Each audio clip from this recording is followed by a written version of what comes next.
Guys, Tamil Nadu கவர்மெண்ட்லேருந்து எழுதுபொருள் மற்றும் அச்சுத்துறை ஆணையரகத்திலேருந்து வந்திருக்கக்கூடிய கவர்மெண்ட் ஜாப் பற்றின டீட்டெயில் தான் இந்த வீடியோவில் நம்ம பார்க்க போகிறோம். ஸோ இந்த அனௌன்ஸ்மெண்ட் வந்து பார்த்திங்கன்னா 6th March அப்போ கொடுத்துருக்காங்க. இதுக்கு வந்து பார்த்திங்கன்னா 8th April வரைக்கும் நீங்கள் அப்ளை பண்ணலான்ற மாதிரி சொல்லியிருக்காங்க. இளநிலை லெவலில் இருக்கக்கூடிய போஸ்டிங், அதாச்சும் ஜூனியர் லெவலில் இருக்கக்கூடிய போஸ்டிங்ஸ்லாம் கொடுத்துருக்காங்க. போஸ்டிங் தகுந்த மாதிரி சேலரி 19,500லேருந்து 71,900 வரைக்கும் சொல்லியிருக்காங்க. இதுக்கு வந்து பார்த்திங்கன்னா டைரெக்டாக நேரடி நியமனம் மூலியமாக, ஓகேங்களா, நேரடி நியமனன்றது என்னென்னா டைரெக்டாக இன்டர்வியூ மூலமாக ஹையர் பண்ண போகிறதா சொல்லியிருக்காங்க கைஸ். ஸோ இப்போ இதுக்கு எப்படி அப்ளை பண்ணுறதுலேருந்து இதோட ஃபுல் டீட்டெயில் வந்து நான் உங்களுக்கு ப்ரீஃபாக எக்ஸ்பிளைன் பண்ணுறேன். நீங்கள் வீடியோவை ஸ்கிப் பண்ணாமல் எண்டு வரைக்கும் பாருங்கள். அண்ட் இந்த மாதிரி வரக்கூடிய எல்லா அஃபீஷியல் கவர்மெண்ட் ஜாப் அப்டேட்டுமே நீங்கள் தெரிஞ்சுக்கணுன்னா கண்டிப்பாக நம்ம சேனலில் சப்ஸ்கிரைப் பண்ணி வச்சுக்கோங்க. நம்மளோட டெலிகிராம் அண்ட் வாட்ஸ்அப் குரூப்பில் நீங்கள் ஜாயின் பண்ணலன்னா அதோட லிங்க் டீட்டெயிலுமே கீழே டிஸ்கிரிப்ஷனில் கொடுத்துருக்கேன், அதிலுமே ஜாயின் பண்ணிக்கோங்க.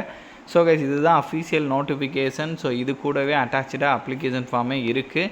நீங்கள் எந்த போஸ்ட்டுக்கு அப்ளை பண்ணணுன்னு இருக்கீங்களோ அதுக்கு தகுந்த மாதிரி வந்து நீங்கள் உங்களோட அப்ளிகேஷன்ஸை வந்து பிரிண்ட் அவுட் எடுத்துக்கோங்க. ஸோ இது வந்து பார்த்திங்கன்னா அசிஸ்டன்ட் ஆஃப்செட் மிஷின் டெக்னீஷியனுக்கான அப்ளிகேஷன் ஃபார்மு. தென் அதுக்கப்புறம் வந்து அடுத்ததாக வந்து பார்த்திங்கன்னா ஜூனியர் எலக்ட்ரீஷியன், அதாச்சும் இளநிலை மின்வினைஞர் கேட்டகரிக்கான அப்ளிகேஷன் ஃபார்மு.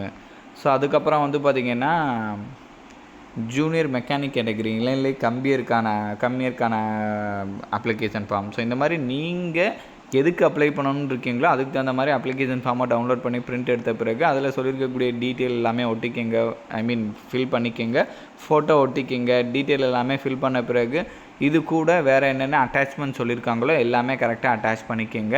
அட்டாச் பண்ணிவிட்டு கரெக்டாக அவங்க சொல்லியிருக்கக்கூடிய இந்த அட்ரஸ்க்கு வந்து பார்த்திங்கன்னா 8th April ஈவினிங் 5:30க்குள்ளே வந்து பார்த்திங்கன்னா போஸ்ட் மூலமாக நீங்கள் வந்து சென்ட் பண்ணி விண்ணப்பிக்கிற மாதிரி இருக்கும்.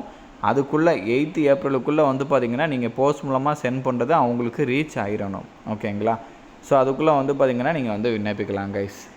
ஸோ தென் இதில் வந்து உங்களுக்கு இப்போ போஸ்டிங் வாரியாகவும் வந்து பார்த்திங்கன்னா குவாலிஃபிகேஷனுமே நம்ம பார்த்துடலாம். ஸோ ஃபஸ்ட்டு வந்து பார்த்திங்கன்னா உங்களுக்கு இங்கே அசிஸ்டன்ட் ஆஃப்செட் மிஷின் டெக்னீஷியனுக்கான போஸ்டிங் 19,500லேருந்து 71,900 வரைக்கும் சேலரி சொல்லியிருக்காங்க. இதுக்கு வந்து பார்த்திங்கன்னா மஸ்ட்டாக நீங்கள் 10th பாஸ் பண்ணியிருக்கணுன்றதை வந்து தெளிவாக சொல்லிட்டாங்க. ப்ளஸ் அது கூட டிப்ளமோ இன் பிரிண்டிங் டெக்னாலஜி நீங்கள் முடிச்சிருந்தாலும் ஓகே, இல்லை டெக்னிக்கல் ட்ரேட் சர்டிஃபிகேட் வந்து நீங்கள் வச்சுருந்தாலும் ஓகேன்ற மாதிரி சொல்லியிருக்காங்க. கண்டிப்பாக செக் பண்ணிக்கோங்க. அடுத்த போஸ்டிங் ஜூனியர் எலக்ட்ரீஷியன், இதுக்குமே சேம் சேலரி தான் 19,500லேருந்து 71,900 வரைக்கும் சொல்லியிருக்காங்க. இதுக்குமே வந்து பார்த்திங்கன்னா மஸ்ட்டாக நீங்கள் 10th பாஸ் பண்ணியிருக்கணும் கைஸ். ப்ளஸ் அது கூட டெக்னிக்கல் ட்ரேட் சர்டிஃபிகேட் வச்சுருக்குன்ற மாதிரி சொல்லியிருக்காங்க. இல்லைனா டிப்ளமோவில் நீங்கள் எலக்ட்ரிக்கல் அண்ட் எலக்ட்ரானிக்ஸ் இன்ஜினியரிங் நீங்கள் முடிச்சிருந்தாலுமே எலிஜிபிள் அப்படின்ற மாதிரி சொல்லியிருக்காங்க. அடுத்த போஸ்டிங் ஜூனியர் மெக்கானிக், இதுக்குமே சேம் சேலரி தான். இதுக்குமே மஸ்ட்டாக 10th பாஸ் பண்ணியிருக்கணும். ப்ளஸ் அது கூட வந்து டெக்னிக்கல் ட்ரேட் சர்டிஃபிகேட் வச்சுருக்கணும். அப்படி இல்லைனா டிப்ளமோவில் மெக்கானிக்கல் நீங்கள் முடிச்சிருந்தீங்கன்னா எலிஜிபிள் அப்படின்ற மாதிரி சொல்லியிருக்காங்க. அடுத்த posting plumber come electricians category, இதுக்கு வந்து 10th பாஸ் பண்ணியிருக்கணும். ப்ளஸ் அது கூட வந்து டெக்னிக்கல் ட்ரேட் சர்டிஃபிகேட் ஐடிஐயில் வந்து ப்ளம்பரிங் வச்சுருக்கணுன்றதையும் சொல்லியிருக்காங்க கைஸ். கண்டிப்பாக இதெல்லாமே நீங்கள் செக் பண்ணிக்கோங்க. ஸோ இது இல்லாமல் வந்து பார்த்திங்கன்னா மற்ற டீட்டெயில் கூட வந்து இங்கே அப்டேட் பண்ணியிருக்காங்க. ஜென்ரல் இன்ஸ்ட்ரக்ஷன் டீட்டெயில் அதை கூட வந்து ஒன் டைம் வந்து நீங்கள் செக் பண்ணி பார்த்துக்கணும் கூட பார்த்துக்கலாம். ஏஜஸை பொறுத்த வரைக்கும் மினிமம் 18 years சொல்லியிருக்காங்க. மேக்ஸிமம் வந்து பார்த்திங்கன்னா எஸ்சிஐ கேட்டகரியாக இருந்தீங்கன்னா 37 வரைக்கும் எலிஜிபிள். எஸ்டி கேட்டகரியாக இருந்தீங்கன்னா 37 வரைக்கும். பிசி எம்பிசி டிஎன்சிக்கெலாம் 34 years வரைக்கும் இருக்கிறவங்க எலிஜிபிள். ஓப்பன் கேட்டகரியாக இருந்தீங்கன்னா 32 years வரைக்கும் இருக்கிறவங்க எலிஜிபிள் அப்படின்ற மாதிரி சொல்லியிருக்காங்க.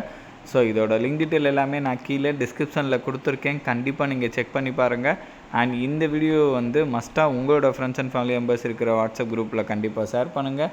நம்ம சேனலில் நீங்கள் இன்னும் சப்ஸ்கிரைப் பண்ணலன்னா கண்டிப்பாக சப்ஸ்கிரைப் பண்ணி வச்சுக்கோங்க. ஸோ அப்போ தான் எந்த ஒரு அஃபீஷியல் கவர்மெண்ட் ஜாப் அப்டேட்டுமே நீங்கள் மிஸ் பண்ணாமல் தெரிஞ்சுக்கலாம். Thank you guys.